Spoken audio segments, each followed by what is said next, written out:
नमस्कार। और थंबनेल देख के आपको लग रहा होगा कि मैं अचानक से अपनी फील्ड कब स्विच कर लिया। अक्सर मैं लेक्चर वीडियो बनाते रहता हूं, तो आज ये प्राउड टू बी इंजीनियर कहां से आ गया। बेसिकली मैं अपनी फीलिंग यहाँ पे शेयर करने जा रहा हूं और मुझे ऐसा लगता है कि जो मेरी फीलिंग है ये फीलिंग अराउंड टू अराउंड सारे इंजीनियर्स की होती है। हम सारे इंजीनियर्स, चाहे वो सी ग्रेड कॉलेज से हों, डी ग्रेड, चाहे वो ई ग्रेड कॉलेज से हों, इवन दो IIT से हों, सबको ये प्रॉब्लम फेस करनी ही होती है। ये महीना भी वैसा चल रहा है, जून जुलाई का महीना है। इस टाइम पे इंजीनियरिंग में एडमिशन लोग लेते भी हैं, पास आउट भी होते हैं। अगर कोविड की प्रॉब्लम नहीं होती तो शायद आप भी पास आउट हो रहे होते। जो लोग करेंट ईयर में इस टाइम, बहुत सारे लोग इस टाइम पे इंजीनियरिंग स्ट्रीम को चूज़ करते हैं।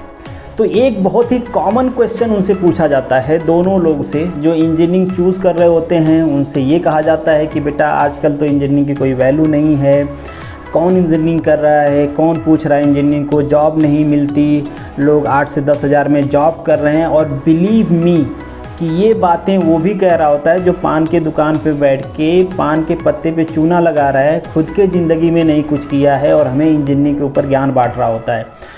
तो बहुत इरिटेशन होता है, लिटरली मुझे तो बहुत इरिटेशन होता था जब कभी ये भी सुनने को मिलता था कि बेटा अब तो इंजीनियरिंग कंप्लीट हो गई, अब क्या करोगे, आगे क्या सोचा है। अच्छा इंजीनियरिंग करके यही जॉब मिली, सैलरी कितना मिल रही है, अच्छा इतना ही सैलरी मिल रही है, हमने तो ये सोचा था, फला फला दुनिया भर के क्वेश्चन मार्क। ऐसा लगता है, मतलब ऐसा आपको फील कराया जाता है कि आपने इंजीनियरिंग नहीं कोई गुनाह किया। और मुझे लगता है कि ये सारे प्रॉब्लम अपने अपने स्टैंडर्ड के लेवल पे सारे कॉलेज के बच्चों को फेस करना पड़ता है। तो मैं आपको कुछ स्टैटिक्स बताता हूं कि इंजीनियर क्या चीज़ है, इंजीनियरिंग क्या है, ये प्रोफेशन आपको क्या देता है, इस प्रोफेशन के बिना क्या हो सकता है, क्या नहीं हो सकता है। 2017 में जितेंद्र सिंह हमारे कैबिनेट मिनिस्टर हैं। क्वेश्चन आवर में अपर हाउस में, मतलब राज्यसभा में, इन्होंने खड़ा होकर एक सवाल का जवाब दे रहे थे। उसमें उन्होंने कहा कि इस बार जो UPSC क्वालिफाई किए हैं उसमें से 50% लोग they are from the engineering background. और इंटरेस्टिंग बात तो ये है कि जो टॉप 20 कैंडिडेट हैं उनमें से 19 candidate they are from the engineering background और एक कैंडिडेट है वो डॉक्टर है। अब आप कहोगे ये तो बड़ी बड़ी बातें हो गई, तो चलिए थोड़ा सा छोटी लेवल पे भी आते हैं, चाहे वो IIM हो। IIM में तो मैं नहीं कह रहा हूँ, ये रिपोर्ट्स हैं, 87 to 90% जो कैंडिडेट होते हैं they are from engineering background. Bank में जाओ आप, बैंक PO से लेके क्लर्क तक कौन बैठा है, इंजीनियरिंग वाला बैठा है। SSC CGL में चले जाओ, इंजीनियरिंग वाला बैठा है। स्टेट PCS के टेक्निकल एग्ज़ाम्स हुए, नॉन टेक्निकल एग्ज़ाम्स हुए, कहीं पे भी आप चले जाओ आपको इंजीनियर्स मिलेंगे ही, जो बूढ़े नहीं हैं भाई, यंग वाले जो पोस्टेड हैं they are from the engineering background. तो सिंपली मेरे कहने का मतलब ये है कि जो लोग टोंट करते हैं आपके इंजीनियर होने पे, उनसे मेरा एक सवाल है और ये सवाल आपका भी होना चाहिए कि बेटा जिस दिन इंजीनियर ने ये सोच लिया कि उसको UPSC में जाना है, आप UPSC से बाहर हो गए, BA BSc, बाकी सारे लोग UPSC से बाहर हो गए। जिस दिन इंजीनियर सोचा उसको MBA करना है, जिस दिन इंजीनियर सोचा उसे CGL में जाना है, बैंक में जाना है, वहाँ से सारे लोग कट हो गए।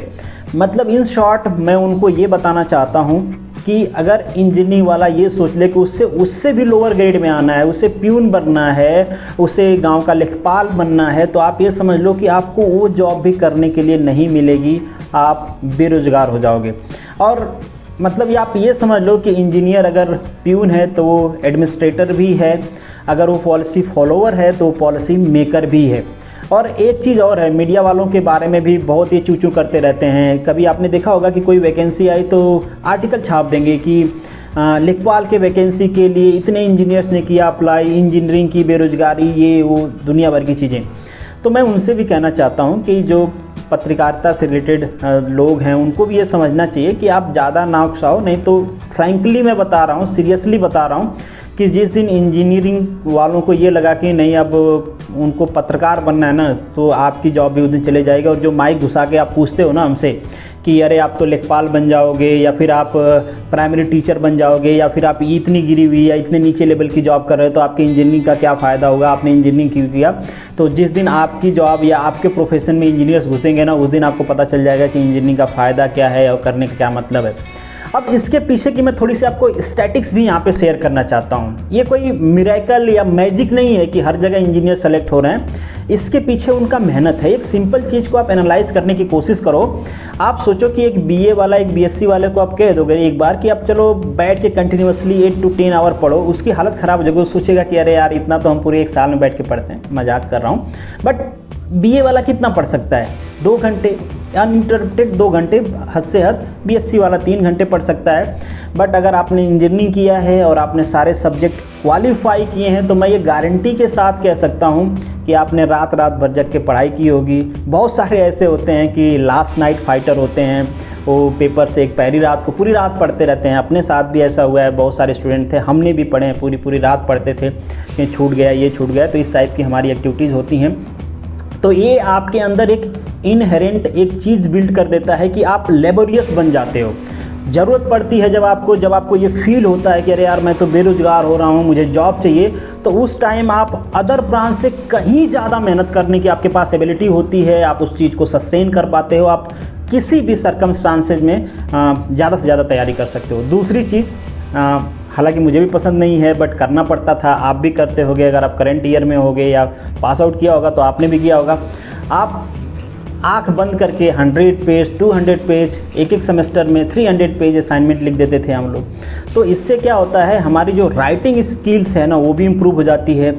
और जो लॉजिकल रीजनिंग है या फिर जो एप्टीट्यूड है, वो अगर आप मैथ पढ़ते हो, इतने सारे प्रॉब्लम्स करते हो तो ऑटोमेटिकली वो आपकी डेवलप हो जाती है। और आप इतने कॉलेज में बीसी करते हो, मतलब दुनिया भर की बीसी करने के वजह से जो आपकी पर्सनल कम्युनिकेशन स्किल है वो भी डेवलप हो जाती है। तो ये सब चीज़ें ऑलरेडी आपके पास होती हैं। हाँ, हो सकता है आप उसको रिकॉग्नाइज़ कर पा रहे हो, नहीं रिकॉग्नाइज कर पा रहे हो, बट ऑलरेडी वो आपके पास होती हैं। जब ज़रूरत पड़ती है तो सडनली वो सारी चीज़ें आपके यूज़ में हो जाती हैं। जब तक आप यूज़ नहीं करते हो तब तक वेल एंड गुड। तो इन शॉर्ट मेरे इस वीडियो का मतलब यही था कि आप कभी भी डिमोरलाइज नहीं हो। आपके अंदर वो सारे इनहेरेंट टैलेंट हैं कि आप जिस दिन डिसाइड कर लोगे कि आपको ये चीज़ें अचीव करना है, ऑटोमेटिकली आप अचीव कर पाओगे। आपके कंपटीशन में कोई नहीं आएगा। हाँ, कोई आएगा तो वो भी इंजीनियर ही होगा। तो आपको इंजीनियर से ही कम्पीट करना है। दूसरे लोग तो आपके कंपटीशन में दूर दूर तक है ही नहीं। तो अगर आप सोच रहे हो कि नॉन टेक्निकल पोस्ट में तो बहुत कंपटीशन है, तो मैं आपको भरोसे के साथ कहता हूँ आप एक बार अपीयर होइए। कोई आपके टक्कर में ही कोई नहीं है, दूर दूर तक कोई कंपटीशन नहीं है, आपका ही सिलेक्शन होने वाला है। और जो लोग एडमिशन लेने वाले हैं, अगर आप सोच रहे हो कि इंजीनियरिंग में जाना चाहिए कि नहीं जाना चाहिए, तो मैं आपको श्योरिटी के साथ कहता हूँ भाई जाओ, क्योंकि जो आने वाली सदी है वो इंजीनियर्स की है, वही लीड करेंगे। अब नाउ चॉइस इज़ योर कि you will be part of transformation और नॉट। आप चॉइस करो कि आप जो ट्रांजिशन फेज है उसमें हमारे साथ हो या फिर किसी और स्ट्रीम के साथ हो। एक्सपीरियंस तो मैं आपके साथ शेयर करना भूल गया। हो सकता है कि ये वाला एक्सपीरियंस केवल मेरे साथ हुआ हो, क्योंकि मैं कंट्री साइड एरिया से बिलोंग करता था, गांव था हमारा, और मेरे से पहले किसी ने बीटेक नहीं किया था। डिप्लोमा किए थे लोग बट किसी ने बीटेक नहीं किया था। मैं फर्स्ट आदमी था उधर 2-3 किलोमीटर के सर्कल में पहली बार बीटेक करने गया था मैं। तो लोगों में क्यूरियोसिटी बहुत ज़्यादा थी। तो जब कभी भी 5 मंथ 6 मंथ या हाफ ईयरली एग्ज़ाम के बाद या 1 ईयर के एग्ज़ाम के बाद जब कभी मैं गांव आता था तो एक क्वेश्चन रिपीटिवली मुझसे पूछा जाता था कि क्या बेटा इंजीनियरिंग ख़त्म हो गई? अच्छा अभी और पढ़ना है, कितने साल पढ़ना है? तो मुझे इस बात से इरिटेशन होता था कि ठीक है, हो सकता है आपको इंजीनियरिंग की नॉलेज ना हो, बट एटलीस्ट यार आपको ये नॉलेज, ये कॉमन सेंस तो है ही कि जब 12th करने में 2 साल लगते हैं, बीए करने में 3 साल लगते हैं, तो इंजीनियरिंग कैसे 6 महीने या फिर 1 साल में ख़त्म हो जाएगी? तो इस बात से बहुत ज़्यादा इरिटेशन होती है। बहुत सारे लोग ये कहते हैं बेटा कि कितना पढ़ोगे और कितना पढ़ना पड़ेगा, हम चाहते हैं कि तुम्हें जल्दी से नौकरी मिल जाए। मैं क्या भाई, मैं मतलब एलियन नहीं हूँ, मुझे जल्दी से नौकरी मिल जाए। आप क्या चाहते हो कि मतलब मेरे लिए स्पेशल ट्रीटमेंट हो, मेरी इंजीनियरिंग 2 महीने में ख़त्म हो जाए और मुझे नौकरी मिल जाए? हो सकता है ऐसा एक्सपीरियंस आप लोगों में से जो लोग कंट्री साइड एरिया से बिलोंग करते हों उनके साथ हुआ, बट मेरे साथ ये वाला एक्सपीरियंस बहुत इरिटेटिंग था। और जॉब वाला तो ऑलरेडी मैं आपके साथ शेयर कर चुका हूँ।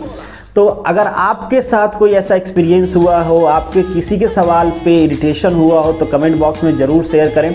और ये भी बताएं कि उस टाइम आपकी फीलिंग क्या थी, कि आपका भी मन करता था कि खींच के दें एक। और अब वीडियो पसंद आई हो तो लाइक करना ना भूलें, अपने दोस्तों के साथ भी शेयर करें, और स्पेशली इंजीनियरिंग के दोस्तों के साथ शेयर करें, अदरवाइज़ दूसरे तो केवल गाली देंगे मुझे। तो चलिए मिलते हैं नेक्स्ट वीडियो में, तब तक के लिए all the best, good luck.